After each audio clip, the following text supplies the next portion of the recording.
우리 2부 예배 가운데 나오신 여러분들을 주님 이름으로 사랑하고 축복합니다. 우리 다시 한번 옆에 있는 분들께 축복의 인사하기를 원합니다. 하나님은 당신을 사랑하십니다. 하나님은 당신을 사랑하십니다. 우리 한 번 더 고백할까요? 하나님은 당신을 정말로 사랑하십니다. 하나님은 당신을 정말로 사랑하십니다.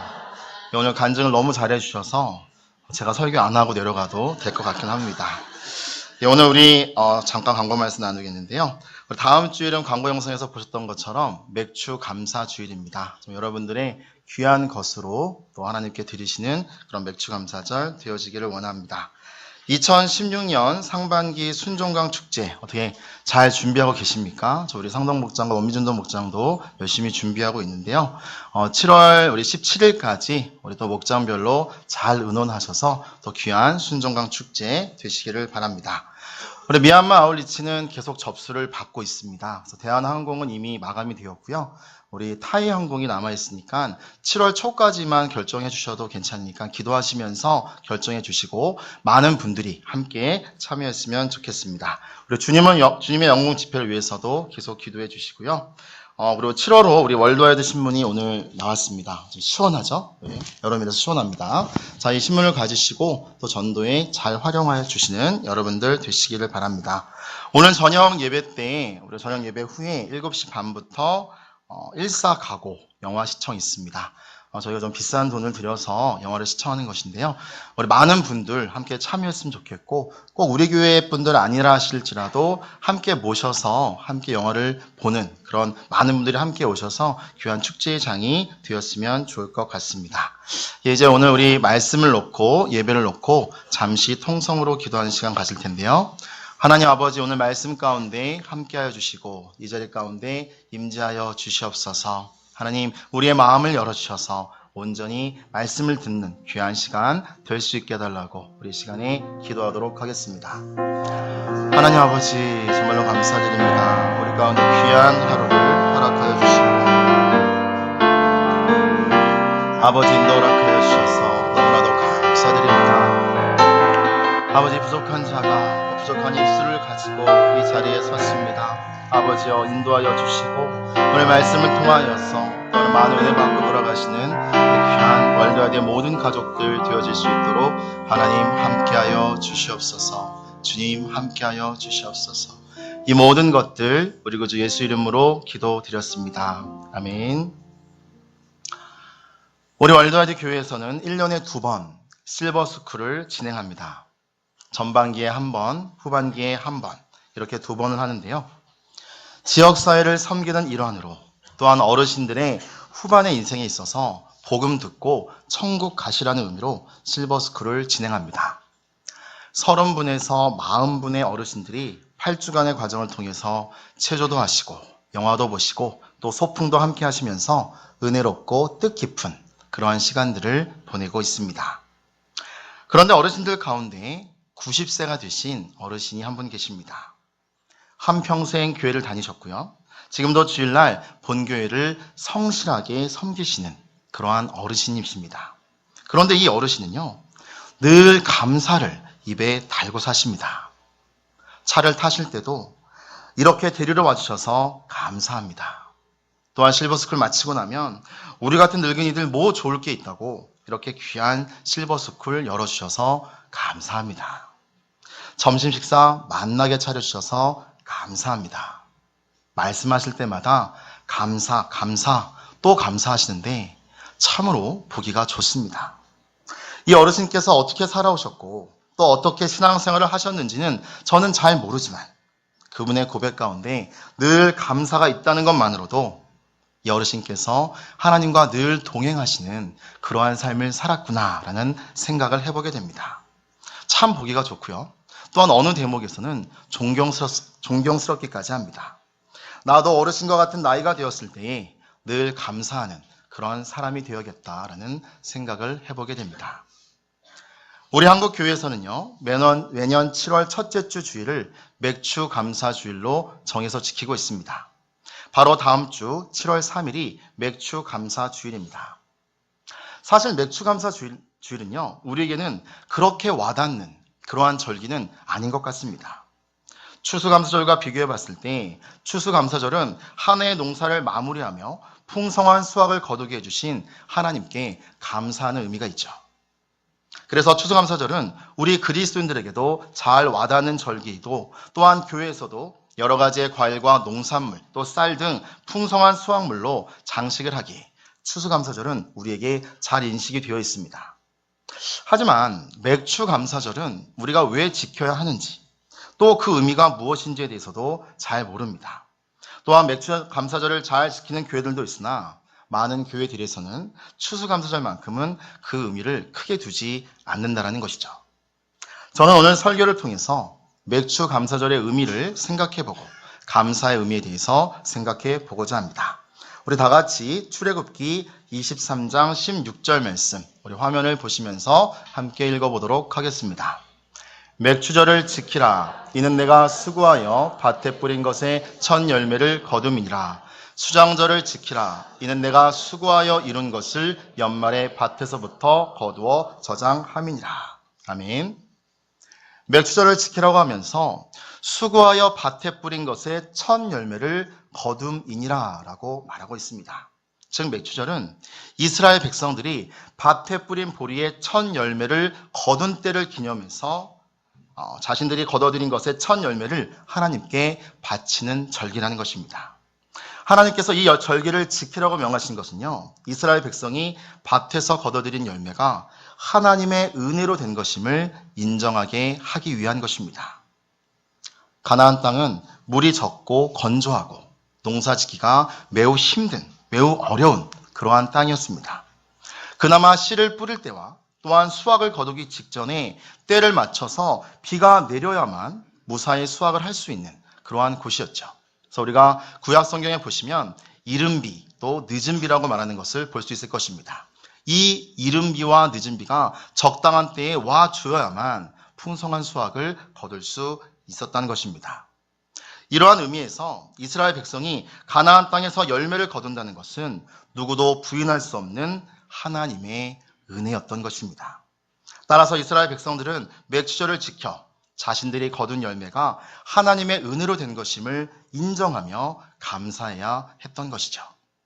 맥추절의 의미는요, 구원받은 백성들의 특권이라고 할 수가 있는 것입니다. 구약시대 때 하나님께서 첫 열매를 하나님께 드리라고 명령하셨고, 그 명령을 이스라엘 백성들이 준행했습니다. 그리고 오늘날 우리는 이 맥추 감사절을 통해서 하나님과의 약속을 이어가고 있는 것입니다. 또한 우리의 첫 소산을 하나님께 드림으로써 진정으로 예배하는 것이죠. 이것이 바로 맥추 감사절의 기원이고 또한 의미인 것입니다. 그리고 우리 하나님께서는요, 이 맥추절을 지키는 자들에게는 놀라운 축복을 허락해 주신다고 말씀하십니다. 풍성한 열매를 맺게 해주신다고 하십니다. 또한 모든 민족보다 뛰어난 민족이 되게 해주신다고 하십니다. 또한 그 축복이 흘러가게 하신다고 말씀하십니다. 내 자손과 나의 후손들, 또한 내 주변에 있는 모든 이들에게 우리가 맥추절을 지킴으로 받게 되는 축복을 나누어 줄 수 있다는 것이죠. 결국 우리 하나님께서 이 맥추 감사절을 통해서 우리에게 알려주고 싶어 하셨던 것은 바로 감사입니다. 그리고 또한 우리가 현대시대를 살아가는 우리들에게도 비록 우리가 농사를 짓지는 않지만 맥추 감사절을 통해서 하나님께 한 번 더 감사를 드릴 수 있는 기회를 주시려고 현재 교인들에게도 또 현재 교회들에게도 맥추 감사절의 절기를 지키라고 하는 것입니다. 그렇습니다. 이렇듯 우리 그리스도인들에게 있어서 감사는요, 매우 중요한 것입니다.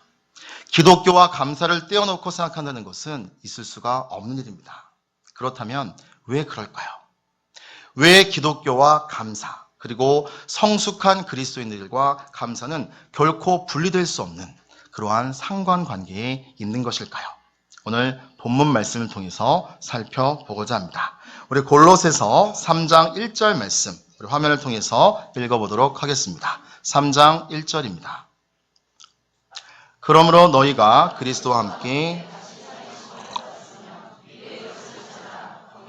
그리스도께서 하나님 우편에 앉아 계시니라. 먼저 그러므로라고 합니다. 여러분들도 잘 알고 계시겠지만 그러므로라는 접속사는요, 앞의 내용이 뒤의 내용의 이유나 원인, 근거가 될 때 사용되어지는 접속사입니다. 즉 우리가 방금 읽은 골로새서 3장 1절 말씀의 그러므로를 이해하기 위해서는요, 바로 앞의 내용에 대해서 알아야 한다는 것이죠. 바로 그 앞의 내용은요, 골로새서 2장 20절로 23절의 말씀의 내용을 받는다고 할 수 있는 것입니다. 우리 골로새서 2장 20절 말씀 읽어보도록 하겠습니다. 너희가 세상의 초등학문에서 그리스도와 함께 죽었거든 어찌하여 세상에 사는 것과 같이 규례에 순종하느냐. 아멘. 그 당시 바울 사도를 통해서 복음을 듣고 이제 뜨겁게 신앙생활을 하려고 하는 골로새 교회에 들어온 두 가지의 적대 세력들이 있었습니다. 하나는 유대교의 율법을 주장하는 자들이었습니다. 이들은 유대교에서 이어져 내려온 율법을 준행하지 않으면 구원이 없다라고 주장을 했습니다.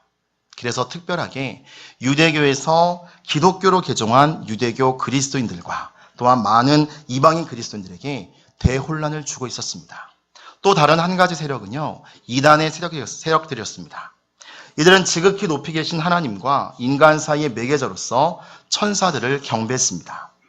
하나님을 직접 섬기는 것은 교만한 행동이기 때문이라고 주장을 했죠. 이 두 세력에 의해서 골로새 교인들은 흔들리고 있었습니다.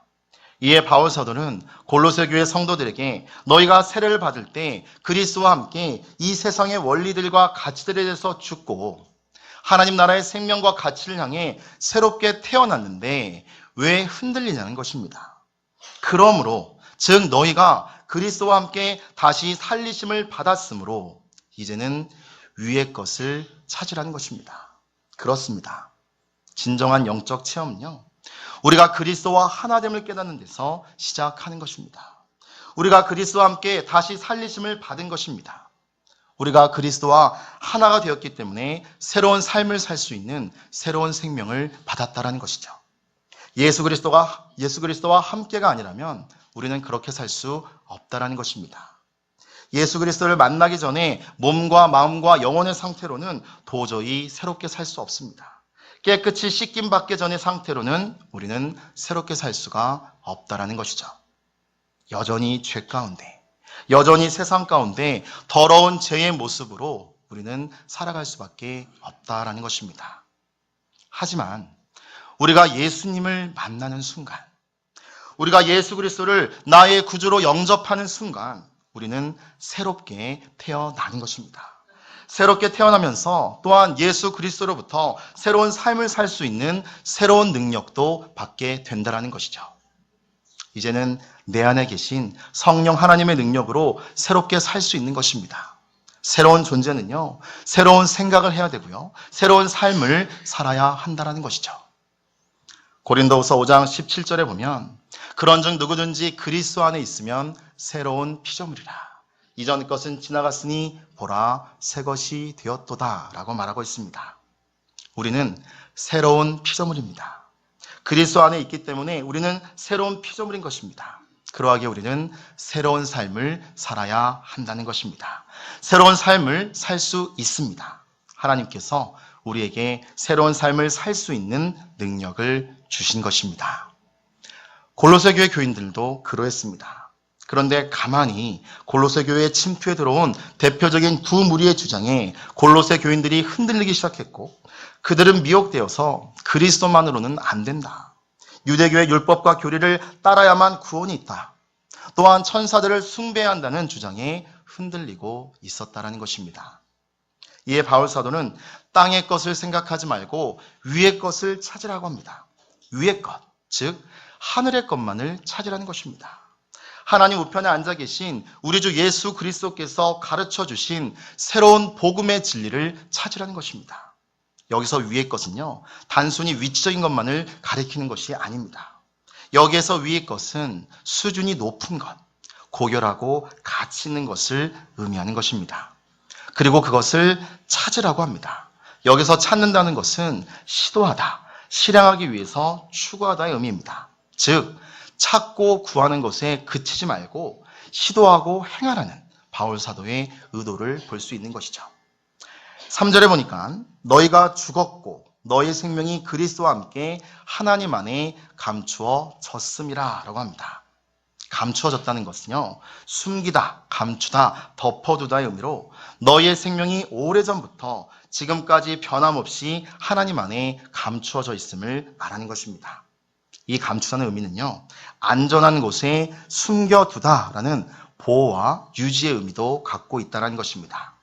바울 사도는요, 예수님을 통해 얻은 신자의 생명은 결코 사라지거나 취소되지 않으므로 세상과 결코 타협하지 말고 오직 위의 것을 생각하며 살려고 명령하고 있는 것입니다. 성도들은 그리스도와 함께 이미 하나님이 거하신 영역인 하늘에 사는 사람들입니다.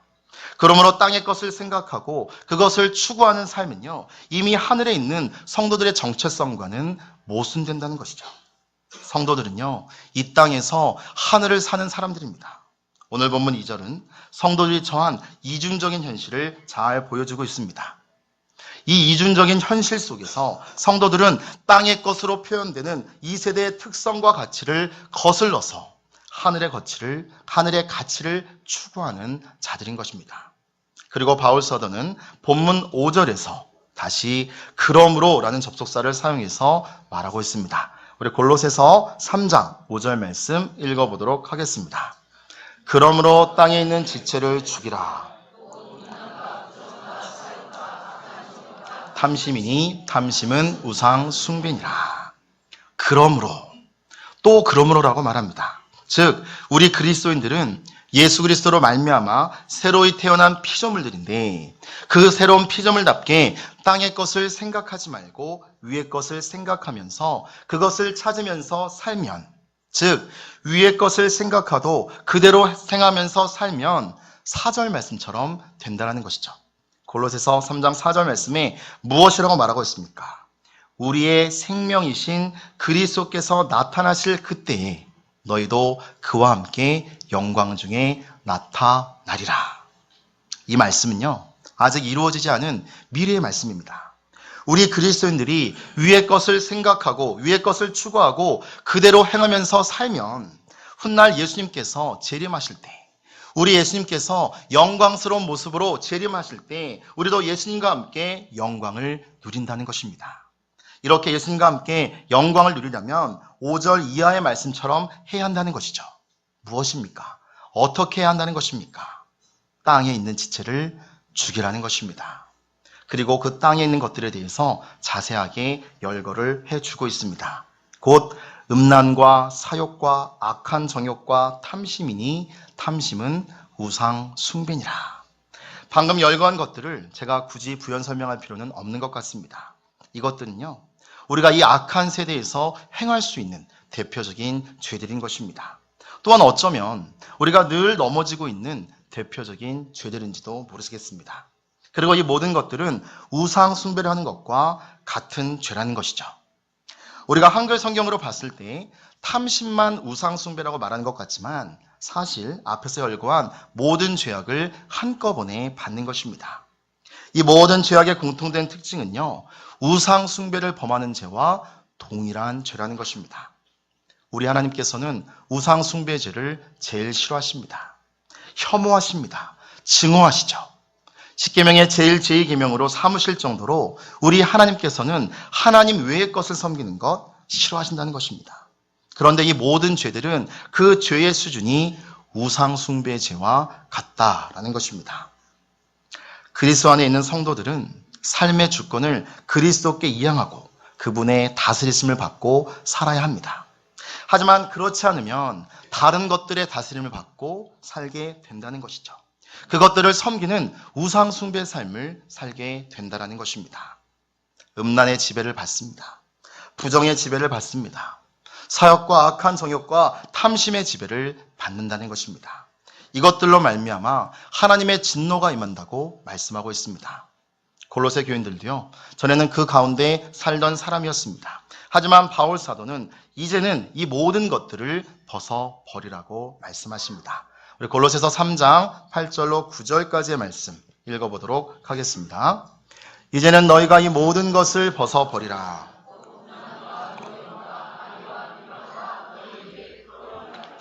너희가 서로 거짓말을 하지 말라. 옛사람과 그 행위를 벗어버리고 바울 사도는 이 모든 것을 벗어버리라고 말하고 있습니다. 그리고 이 세대의 모습을 추가로 열거하고 있죠. 앞에 5절의 죄악들이 주로 육체 정욕에 해당한다면 방금 읽은 8절로 9절까지의 죄악들은 인간 관계에서 발생하는 죄들입니다. 어쩌면 앞에 5절의 죄악들보다 우리가 더 쉽게 행하고 범하고 있는 죄가 아닌가 그렇게 생각이 되어집니다. 어쩌면 믿는 우리들도요, 뭐 이 정도는 범할 수 있는 게 아닌가 하면서 범하는 그러한 죄이들이라고 생각되어집니다. 우리가 합리화시키면서 범하고 있는 죄들이라는 것이죠. 분함과 노여움, 여러분들 종종 화내시죠? 자녀들에게, 또한 운전하면서, 또한 뉴스를 보면서도 우리는 분해합니다. 노여워하죠. 악의와 비방, 비록 티나게 하지는 않지만 우리는 종종 다른 사람들을 해하게 하려고 고의적인 의도를 품고 행하는 경우가 종종 있다는 것입니다. 비방은요, 아무렇지도 않게 행하는 그러한 경우가 많다는 것이죠. 내 뜻과 맞지 않는다고, 내 의도와 다르다고 비방하고 비판하는 경우가 얼마나 많습니까? 거짓말은 더할 것입니다. 물론 도덕적으로 비방받을 만한 거짓말은 하지 않지만 소소하고 작은 거짓말들은 우리는 우리의 삶 가운데서 행하며 산다는 것이죠. 이 정도는 다 한다라고 생각하면서 말이죠. 하지만 오늘 바울 사도는 말합니다. 이 모든 것들은 옛사람의 특징이요, 옛사람의 옷이라고 말합니다. 옛사람과 그 행위를 벗어버리라고 말씀하고 계십니다. 우리의 삶의 방식을 바꾸는 것은요, 우리의 몫입니다. 변화는요, 옛 것을 버리는 데서 시작하는 것입니다. 저희 아버님께서는요, 잘 버리시지를 못하십니다. 한 번 아버님께 소유된 물건들은 영원히 아버님과 함께 할 수 있습니다. 이런 점이 저희 어머님께는 늘 스트레스이십니다. 어머님이 주장하시는 그 심플 라이프, 거실에 탁자 하나만 놓여져 있는 그 심플 라이프를 이루는데 아주 치명적인 것이죠. 그래서 종종 이 문제로 가끔은 두 분이 신경전을 벌이시기도 하셨습니다. 그러던 어느 날 아버님께서 왜 그런 결정을 내리셨는지는 잘 모르겠지만 아버님께서 우리 집에 변화를 외치시면서 당신의 방을 정리하시겠다고 하셨습니다. 그동안 모아놨던 물건들을 과감하게 버리시겠다는 것이죠. 하루 쉬는 날을 정하시고 아버님 방에서 물건을 버리시는데 저는 저희 아버님 방이 그렇게 넓은 방인 줄은 그때 처음 알았습니다. 버리고 또 버려도 계속 나옵니다. 또한 거실하게 있었던, 질비하게 있었던 그 많은 화분들과 돌들, 여러 가지 장식품들도 다른 분들에게 드리시거나 과감하게 처분하셨습니다. 그때 그렇게도 시원해하시던 저희 어머님의 모습을 볼 수 있었습니다. 그렇습니다. 변화는요, 옛 것을 버리는 데서 시작하는 것입니다. 아직도 옛 것을 버리시지 못하시고 변화되지 못하시는 분들 계시나요? 과감하게 버리시길 바랍니다. 예수님을 만나기 전에 죄악된 습관들, 죄악된 말버릇들, 죄악된 행동들을 버리셔야 합니다. 그래야 새 사람이 되는 것입니다. 그리스도 안에서 새로운 창조물, 새로운 피조물이 될 수가 있다라는 것입니다. 이런 저희 아버님의 결정 이후로 저희 어머님은 심플 라이프를 이루셨을까요? 아니요. 지금은 심플 라이프를 포기하시고 아버님을 선택하셨습니다. 저희 아버님은 새로운 물건들과 새로운 화분들과 함께 행복한 삶을 누리고 계십니다. 바울 사도는 계속해서 옛 것을 버리고 새 사람을 입으라고 합니다. 그리고 새 사람에 대한 정의를 내려주죠. 이는 자기를 창조하신 이의 형상을 따라 지식에까지 새롭게 하심을 입은 자라고 합니다. 그리고 이렇게 되어야 하는 사람들의 범위는요, 제한이 없다는 것입니다. 예수 그리스도를 구주로 영접한 모든 그리스도인들은 이렇게 돼야 한다는 것입니다. 그리고 이제 오늘 본문에서 세 번째 그러므로가 등장합니다. 오늘 본문 우리 12절로 14절까지의 말씀 읽어보도록 하겠습니다. 우리 화면에 안 나올 것 같으니까 제가 읽어보도록 하겠습니다. 그러므로 너희는 하나님이 택하사 거룩하고 사랑받는 자처럼 긍휼과 자비와 겸손과 온유와 오래 참음을 옷 입고 누가 누구에게 불만이 있거든 서로 용납하여 피차 용서하되 주께서 너희를 용서하신 것 같이 너희도 그리하고 이 모든 것 위에 사랑을 더하라. 이는 온전하게 매는 핀이라. 즉 새 사람, 자기를 창조하신 이의 형상을 따라 지식에까지 새롭게 하심을 입으려면 옛사람을 벗어버린 자리에 그리스도의 성품이 대신 자리 잡아야 한다는 것입니다. 이 변화의 과정은요, 무엇을 하지 말라는 그 명령 이상으로 무엇을 행하라는 긍정적인 명령이 포함된 것입니다. 어떻게 하라고 하시나요? 긍휼과 자비와 겸손과 온유와 오래 참음으로 옷 입으라고 합니다. 또한 누구에게 불만이 있거든 서로 용납하라고 합니다. 자, 그런데요, 이렇게 우리가 해야 하고 또 해야만 하는 이유를 말씀 가운데서 제시하고 있습니다. 그것은 하나님께서 우리를 택하셨을 때 하나님께서 우리에게 행해 주신 것이기 때문입니다. 하나님께서는요, 우리를 택해 주시고 우리를 거룩하게 하시고 우리를 아무런 이유 없이 사랑해 주셨습니다. 또한 하나님께서는 우리를 용서해 주셨습니다. 죽을 수밖에 없는 그러한 죄인이었지만 하나님께서는 우리를 용서해 주셨습니다. 그러하게 우리는 다른 이들에게 긍휼을 베풀어야 하고 자비를 베풀어야 하고 다른 이들을 겸손하게 대하며 온유하고 오래 참아야 한다는 것입니다. 또한 나에게 잘못을 저지른 이들에게 용서를 베풀어야 하는 것이죠. 우리는 하나님께 1만 달란트를 빚진 자들입니다. 그런 우리가 우리에게 500데나리온 빚진 자들을 용서해 주지 않는다면, 그들의 빚을 탕감해 주지 않는다면 우리는 하나님께 심판을 받게 될 것입니다. 그리고 우리는 이 모든 것 위에 사랑을 더해야 한다는 것입니다. 이 모든 것에 사랑이 더해져야만이 우리는 온전한 공동체가 될 수 있다는 것입니다. 그리고 바울 사도는 결론의 말씀을 해 주십니다. 오늘 본문 15절 말씀, 우리가 상반절까지만 읽어보겠습니다. 제가 그만할 때까지만 읽어주시면 될 것 같습니다. 그리스도의 평강이 한 몸으로 부르심을 받았나니, 여기까지 읽어주시면 될 것 같습니다. 이 말씀이 어쩌면 오늘 말씀의 결론입니다. 그리스도의 평강은요, 그리스도께서 주체가 되셔서 만드신 평화를 나타내고 있습니다. 다시 말해서 그리스도께서 십자가에 달려 죽으심으로 하나님의 진노의 잔을 받으시고 모든 죄값을 치르시고 이루신 평강을 말하는 것입니다. 평화를 말하는 것이죠. 더불어 그분이 부활하심으로 성도에게 주어진 이 영원한 생명이 주는 평화를 일컫습니다. 이 평강이, 이 평화가 어떤 상황에서도 모든 것을 결정하는 결정자, 왕, 주권자가 되게 하라는 것입니다. 즉 어떠한 순간에도 어떠한 상황 가운데서도 이 평화가 제일 먼저이고 제일 중요하다는 것이죠. 교회는요, 이 평강을 이루기 위해서 그리스도 안에서 한 몸 된 공동체라는 것입니다. 그리고 이러한 그리스도의 평강이 지배하는 완전한 공동체를 이루기 위해서는 성숙한 그리스도인들이 그 공동체의 구성원이 되어야 한다는 것이죠.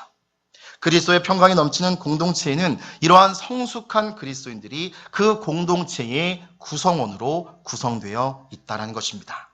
그리고 이 성숙한 그리스도인들은요, 오늘 본문 골로새서 3장 1절로 14절까지 말씀드렸던 것 같이 옛사람을 버리고 새 사람으로 옷 입은 사람들입니다. 땅에 있는 지체를 죽이고 음란과 부정과 사욕과 악한 정욕과 탐심, 분함과 노염과 악의와 비방과 거짓말을 버리고 긍휼과 자비와 겸손과 온유와 오래 참음과 사랑으로 새로이 옷 입은 사람들인 것입니다. 그리고 이들의 특징이 바로 15절 하반절부터 17절까지 나온다는 것입니다. 우리 다 같이 15절 하반절부터 17절까지 읽어보겠는데요. 또한 감사하는 자가 되라, 이 부분부터 읽어주시면 될 것 같습니다. 또한 감사하는 자가 되라. 그리스도의 말씀이 너희 속에 풍성히 거하여 시와 찬송과 신령한 노래를 부르며 감사하는 마음으로 하나님을 찬양하고 또 무엇을 하든지 말에나 이래나 다 주 예수의 이름으로 하고 그를 힘입어 하나님 아버지께 감사하라. 또한 감사하는 자가 되라. 감사하는 마음으로 하나님을 찬양하라. 하나님 아버지께 감사하라. 그렇습니다. 성숙한 그리스도인들의 가장 큰 특징은요, 바로 감사하는 사람입니다. 감사하는 그리스도인입니다. 감사가 끊이지 않는 사람들입니다. 감사는요, 구원받은 성도들의 표지라는 것입니다. 감사. 나의 삶 가운데 얼마나 감사가 끊이지 않는가. 또한 어떠한 상황 가운데서도, 모든 상황 가운데서도 감사할 수 있는가? 바로 이 점이 내가 성숙한 그리스도인인가 아니면 그렇지 않은가를 측정해 볼 수 있는 바로미터라는 것이죠. 사랑하는 월드와이드 교회 가족 여러분, 감사하고 계십니까? 여러분들의 삶 가운데 감사의 고백 얼마나 하고 계십니까? 만약에 감사하고 있지 않다면 그 감사의 자리에 무엇이 자리 잡고 있습니까? 그 감사의 자리에 불평과 불만과 비판과 판단이, 때로는 오늘 우리가 본문 말씀에서 본 여러 가지 땅의 것들이 우리를 사로잡고 있지는 않은지요. 우리의 마음자리는요, 항상 무엇인가로 가득 채워져 있어야 한다고 합니다. 우리의 마음자리는요, 비워있는 채로 있는 경우가 없다라고 합니다. 성령 하나님께서 내주하시지 않으시면 악한 영들이 자리 잡고 있는 것입니다. 감사가 차지하고 있지 않으면 그 반대의 것들이 자리 잡고 있다는 것이죠. 그러하기에 오늘 바울 사도는 본문을 통해서 계속해서 세상의 것들을 버리고 땅의 것들을 버리고 위의 것들을 추구하며 위의 것들로 우리를 채우라고 말씀하시는 것입니다. 예수 그리스도를 구주로 영접한 새로운 피조물 들인 우리 그리스도인들은 더러운 모든 것들을 그리스도의 보혈의 피로 다 씻어버리고 하늘의 것으로 우리를 채워야만 우리는 진정한 그리스도인, 성숙한 그리스도인들이 될 수 있다는 것입니다. 그리고 그 결과 비로소 온전한 감사의 말들을 할 수 있고 우리의 삶이 감사의 삶이 될 수가 있다는 것이죠. 그런데 이런 감사의 삶조차도요, 역시 우리의 힘으로는 할 수 없습니다. 우리 16절과 17절 말씀 다시 한번 읽어보도록 하겠습니다. 그리스도의 말씀이 너희 속에 풍성히 거하여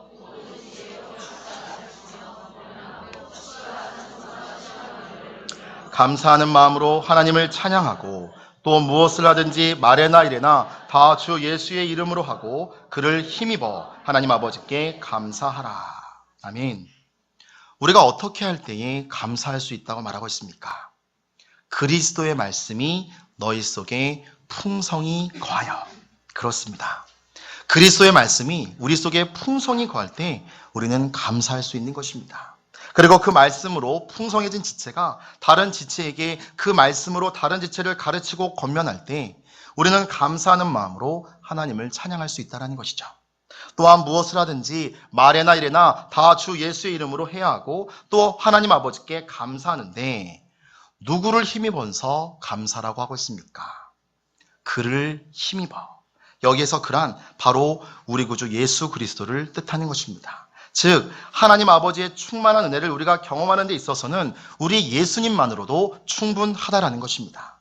그 당시 골로새 교인들을 현혹했던 율법이나 하늘의 다른 영적 세력의 능력으로 우리가 은혜를 경험하는 것이 아니라 오직 예수 그리스도만으로도 충분하다는 것입니다.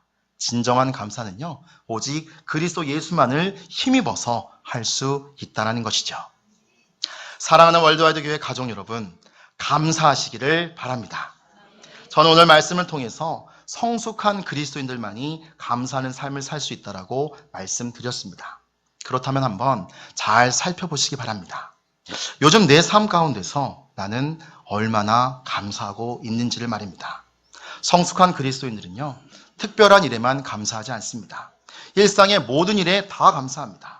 특히 교회 안에서 같은 신앙을 고백하는 성도들과 함께 감사하고 찬양하는 일에 익숙하다는 것이죠. 혹시 감사하는 삶에서 멀어져 계신 분들 계십니까? 아직도 감사의 삶이 어색한 분들 계신가요? 그렇다면 결단하셔야 됩니다. 일상의 패턴을 바꾸시고 특단의 조치를 취해서라도 감사가 입에서 떠나지 않을 때까지 은혜의 말씀에 집중하며 또한 감사를 연습해야 한다는 것입니다. 마지막으로 저의 작은 간증 하나만 하고 말씀을 마치려고 합니다. 제가 고3 때였습니다. 모든 고3 친구들이 그렇지만 저도 나름대로 매우 힘든 그러한 시기를 보내고 있었습니다. 6월 초쯤 되니까 날이 더워지기 시작하면서 고3 수험 생활이 점점 더 힘들어지기 시작했습니다. 체력도 떨어지고 미래에 대한 불안감은 점점 더 커져가고 정말로 힘든 하루하루를 보내고 있었습니다. 그러다 어느 날 주일날 우리 고등부 담당 목사님으로부터 감사라는 그러한 설교를 들었습니다. 모든 일에 다 감사해 보라는 것입니다. 여기에서 모든 일이란 정말로 사소한 모든 것들도 다 포함하는 것입니다. 그러면 감사의 삶으로 말미암아 저의 삶이 변할 것이라고 했습니다. 그 당시 너무나 힘들고 지쳐 있었던 저에게는 희망의 말씀이었습니다. 그래서 한번 실천해 보기로 했습니다. 모든 일에 감사하기 시작했습니다. 횡단보도를 건너고 나서도 하나님, 횡단보도 무사히 건너게 해주셔서 감사합니다. 엘리베이터를 타고 집에 도착했을 때도 하나님, 엘리베이터 고장나지 아니하고 또한 무사하게 이렇게 집에 오게 해주셔서 감사합니다. 밥을 먹을 때도 아침 먹게 해주셔서 감사합니다. 점심도 먹게 해주시니 감사합니다. 저녁 또한 먹게 해주시니 감사합니다. 가족들을 바라보며 사랑하는 아빠, 엄마, 누나를 주셔서 감사합니다. 야간 자율학습 끝나고요. 독서실 차를 타고 오면서도 독서실 다닐 수 있게 해주셔서 감사합니다. 등등 정말로 모든 일에 다 감사했습니다. 작고 사소한 일까지 모두 다 감사했습니다. 그리고 한 달간을 감사했는데 한 달째부터 감사의 효과가 나타나기 시작했습니다. 먼저는요, 제 마음이 기뻐집니다. 똑같이 반복되는 고3의 수험생활이 계속되고 있는데도 마음이 기뻤습니다. 왠지 모르게 즐겁고 행복했습니다. 감사가 반복되면 반복될수록 어느새 힘들고 괴로운 모든 것들은 다 사라지고 행복해지기만 합니다. 그때의 복음성가의 가사가 완전하게 이해가 되어졌습니다. 내게 강 같은 평화, 내게 강 같은 평화, 내게 강 같은 평화 넘치네 할렐루야. 이 곡을 만드신 분은 이런 마음에서 만드셨겠구나 라고 이해가 되어집니다. 공부도 너무나 잘 됩니다. 독서실에서 피곤해서 졸기가 일쑤였는데 새벽까지 공부해도 진도가 너무나 잘 나갑니다. 머리에 그냥 쏙쏙 들어옵니다. 야, 이대로라면 서울대 합격할 수 있겠구나 라는 그런 생각이 들 정도였습니다. 예, 감사의 힘이었습니다. 여러분들도 오늘부터 한번 시도해 보시길 바랍니다. 제 인생 가운데 행복했었던 기간 중에 한 기간이었던 것 같습니다. 물론 아쉬웠던 것은요, 이 기간이 3개월 정도밖에 지속되지 않았다는 것입니다. 6월이고 9월이고 수능은 11월에 있었으니까 전혀 상관이 없었죠. 한 달 정도 매 순간 감사하다가 어느 순간 감사의 고백을 잊어버리고 살았던 것 같습니다. 지금 생각해보면 왜 그때 다시 감사의 삶을 살지 않았을까라는 후회가 되기도 합니다. 그리고 설교 준비를 하면서 물론 지금도 감사의 삶을 살고 있지만 그때처럼 다시 순간순간 감사의 삶을 살아가리라는 그러한 다짐을 해봅니다. 사랑하는 월드와이드교회 가족 여러분, 맥주 감사절을 맞이해서 다시금 감사의 삶을 시작해보시는 여러분들 되시기를 바랍니다. 7월 첫 주 맥주 감사절 온전히 하나님께 드리시는 여러분들 되시기를 바랍니다. 하나님께 받았던 모든 것들에 대해서 감사하시는 여러분들 되시기를 바랍니다. 여러분들의 시간, 여러분들의 물질 처음 것으로 하나님께 드리시는 여러분들 되시기 바랍니다. 아예 그냥 처음부터 뚝 떼어서 하나님께 정성스럽게 드리시는 여러분들 되시기를 바랍니다. 2016년 절반을 보내면서 그동안 지켜주셨던 하나님께 감사하며 다시 2016년의 절반을 시작하시는 여러분들 되시기를 바랍니다. 남은 2016년 한 해 늘 감사하시면서 살아가시는 저와 여러분 되시기를 간절히 바라는 바입니다. 오늘 말씀을 기억하면서 우리가 기도하기를 원합니다. 이렇게 기도하기 원합니다. 하나님 아버지, 그렇습니다. 우리가 감사하기를 원합니다. 성숙한 그리스도인의 지표, 성숙한 그리스도인들만이 감사의 삶을 살 수 있다라고 하는데 하나님, 저도 감사의 삶을 살게 하여 주시옵소서. 그리하여서 감사의 삶이 주는 그 하나님 행복함과 기쁨을 누리는 제가 되어지기를 원합니다. 아버지, 감사하게 하옵소서. 우리 시간에 말씀을 기억하며 기도하길 원합니다. 하나님 아버지, 그렇습니다. 우리가 감사하며 하나님 살아가기를 원합니다. 하나님, 우리가 감사할 것밖에 없습니다. 아버지, 우리가 감사할 것 말고는 무엇이 있겠습니까? 아버지, 하지만 우리가 감사의 삶을 살지 아니하고 하나님, 감사의 삶이 내 마음 가운데 있지 않을 때는 그것들에 다른 것들이 채워진다고 합니다. 아버지여, 늘 감사하며 살아갈 수 있게 하여 주시옵소서. 늘 감사하는 삶을 살아갈 수 있는 우리가 되어질 수 있도록 하나님 도와주시옵소서. 우리 월드와의 모든 가족들의 삶 가운데 감사가 넘치는 삶, 감사로 인한 삶을 살아갈 수 있도록 하나님 함께하여 주시옵소서. 우리의 삶의 현실은 때로는 그렇지 못합니다. 우리의 삶의 현실은 불평과 불만이 있을 수도 있습니다. 하지만 우리가 감사할 때, 우리가 하나님 아버지 앞에 모든 것들을 감사할 때 하나님께서 감사의 것들로 우리의 삶을 채워주심을 믿습니다. 아버지여, 함께하여 주시옵소서. 우리가 예수님을 힘입어서 감사하기를 원하오니 아버지여, 함께하여 주시옵소서. 하나님 아버지, 그렇습니다. 우리가 감사의 삶을 살아가기를 원합니다. 성숙한 그리스도인들만이 감사의 삶을 살 수 있다고 하는데, 아버지여, 우리가 감사하게 우리를 도와주시옵소서. 우리의 삶의 상황과 여건들이 때로는 힘들 때도 있습니다. 불평과